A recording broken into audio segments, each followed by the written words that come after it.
So yan po at kami ay magtitingin dito. Yan. So ito ganito kalaki yung venue.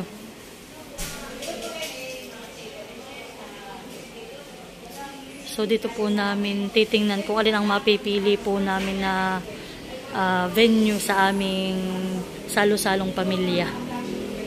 So ito po ay yung ay Silangan Catering. Yan, malaki.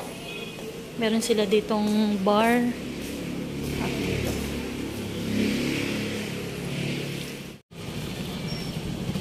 Dapat lang na dito ba?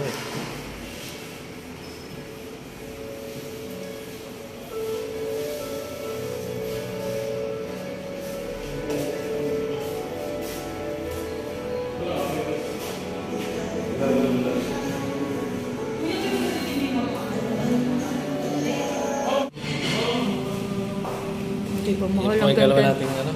Ito po yung pangalawa nating pinuntahan, Big Daddy's Corner. Dito po kami dati kumain. Dito po yung masarap din ang mga pagkain.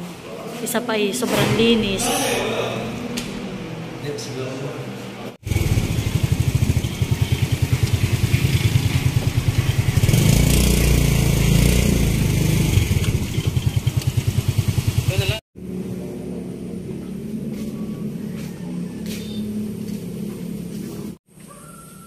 Ganda naman dito at meron ng Christmas tree.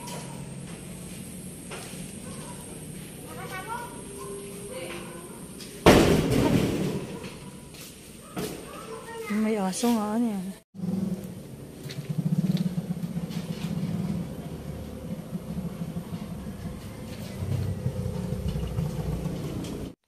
So hi guys! Magandang tanghali po at ngayon po ay kadarating lang namin dito sa bahay at kami po mag-asawa ay galing bayan at kumuha nga po kami ng padala ni Ma'am Evelyn at si Ma'am po ay nagpadala sa amin ng pera. Ito po ay halagang 37,484. Ito po at ito po ay meron po kami gaganapin na salo-salong magkakapatid. Ito po ay sponsor sa amin ni Ma'am na yung iba pong pera ay meron pa po kami ibang project ni Ma'am na pagkakagastosan.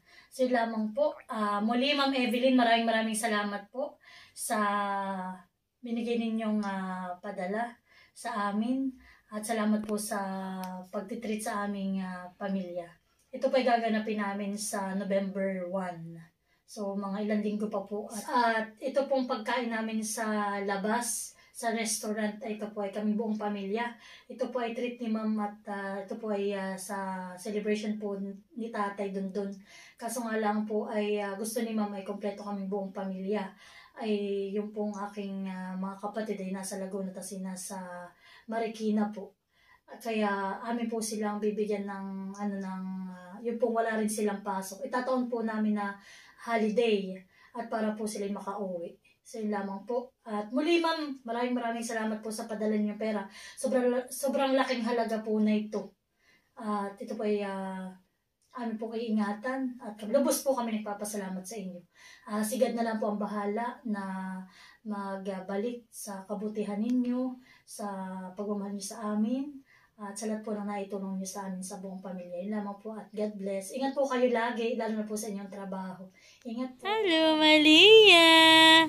So, yan po. At si Malia po ay si Mama muna ang mag-aalaga. Oh! Aba, bakit? Nagagalit. Iwanan ka ni nanay. Ang nanay paluwas ng Maynila. Tapos si nanay sa Pasig. Punta si nanay sa Pasig. At si nanay po ay makikipagbangkay at makikipaglibing po sa kanyang kapatid. So yan po. At si nanay po ngayon ay paluwas po silang magkakapatid papuntang Pasig.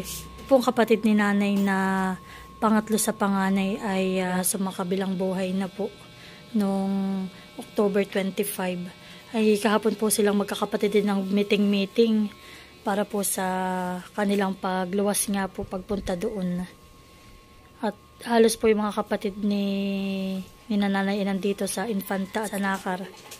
So ayan po si Ninay at kasama din pagluwas. Bigay kay Angie. Na. Pinadala, dinala mo na. Dalit, yeah. Dalit. May circuit. Yeah. Baka pupunta siya.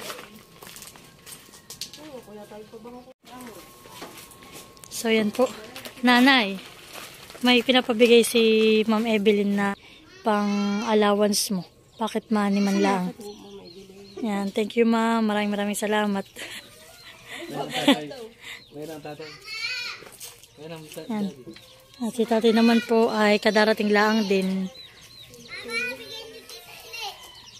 Si tatay po galing sa panghahapon.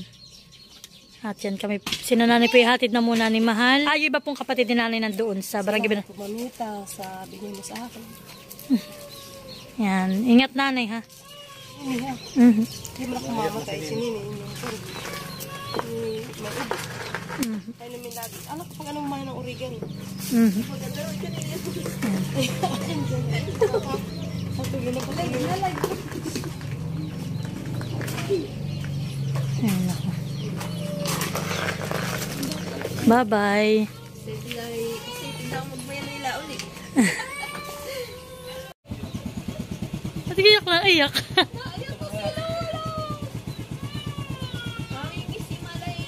Ayan, ingat. Si Nini po nag-iyak din at nararamdaman yatang si nanay paalis. Oh. Bye-bye. Bye-bye.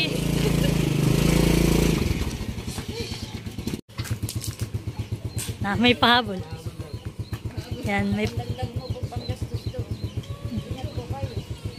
may bigay po rin si ate ng pera pang allowance. Thank you, Teo. Thank you, ate. Ay, kasama na po si Ninay. Kasama na po si Ninay. Ah, sige ba di nanay? Yan. Baga anak si Ninay. Oh. Bye-bye. Kayo... Okay, mama. Sa kailan? Yan po si Kuya Buddy ay pamangkin din ni nanay. Yan po tatay ni Ninay. Ayan po ay yung tatay ni kapatid din po nung namatay. Kapatid din po ni nanay. Yan. Sila po susunod na rin doon. So yan po at kami ay nagbili ng karning baboy. Yan at kami po ni tatay magluluto ng dinuguan. Kami po yung nanghingi ng dugo ng baboy. Nakaki po yung nakakasabik ang ang dinuguan. Sabi ng dinugan ay parang naman. So yan po at 2 kilo po na balanban yung aking binili. At si nanay po ay nagkuha rin ng isang pata ng baboy. Yan po, napakalaki. Distress ito. Iya. Laki yan ni nanay. Aba. Ito po. Iya. Maganda po ang pagkakakatay. Ang pagkakahiwa. At po talagang malaman. Yung iba po tinatanggal tong mga laman na ganito ay sa kanila po hindi. Sa bayan ay talagang tinatanggal pag di bumili. Sinasama nila ito sa kanya. Ito po naman ay mga pang ihaw-ihaw namin. O kay pang prito. Yan ang masarap na ulam. So yan po yung ating karne na hiwa na po ni tatay.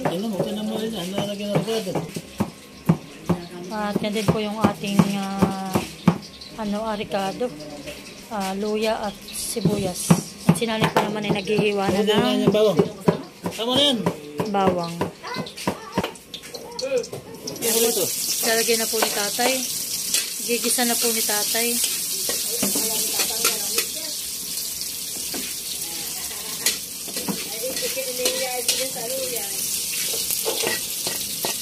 Bawang.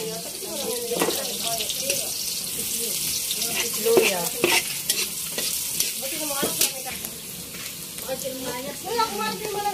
Yan po at may nilagyan na rin po ni tatay ng paminta.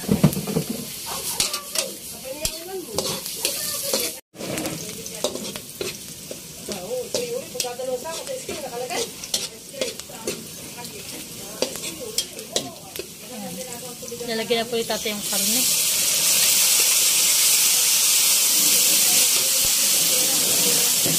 Tatay po muna yung isasangkot siya. Asin.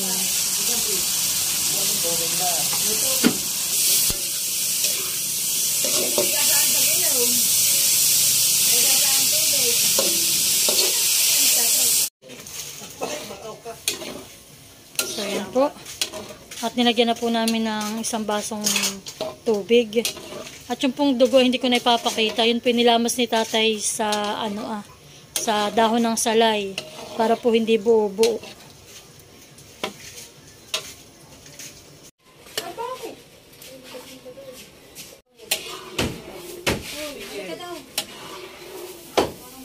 So, yan po. Ano ang tawag din? Ano ang tawag din? Tupis. Batchoy. Choy. Ito po ay lutong batsoy. Parang hindi nakalugo po. Hindi na po.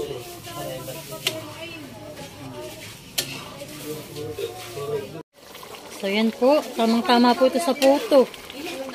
Wow, sarap. Naluto ni tatay ng dinuguan. Anak, magbabayad ka na baga?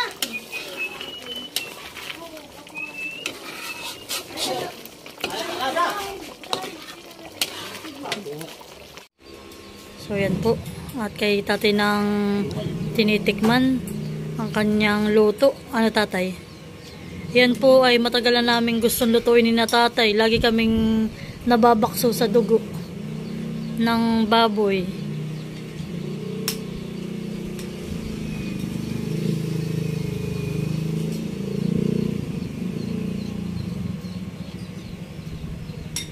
Kumain ka na. Oy, busog na busog din kanina eh. 11 na naman yata tayo mahal kumain eh. Ate kayo kumain na. Ha? Buha ko pala ito bula. So yan po. At amin ang titikman. Masarap. Ano? Lambot ka agad eh. Meron. Loko yung pangalakuhan na yan. Ay, naman ang sipon. Eh, napapahit pa sa loob dahil wala. Tatlo kayo pa. Malamot nga. Malamot man din. Abay, matagal naman yung sinapot siya. Pagkataas yung nilaga, pinaiga pa. Ay, ganun ko ni tatay. Ay, tabi din. Hindi pa palagi makakakuha ka ng dugo. Maganda may puo ay pag imbastawa. Sabaw ay tubig. Ano pala nakabahan? Ano ka gani? Ay, Okay. nakabukod na sa plastic na.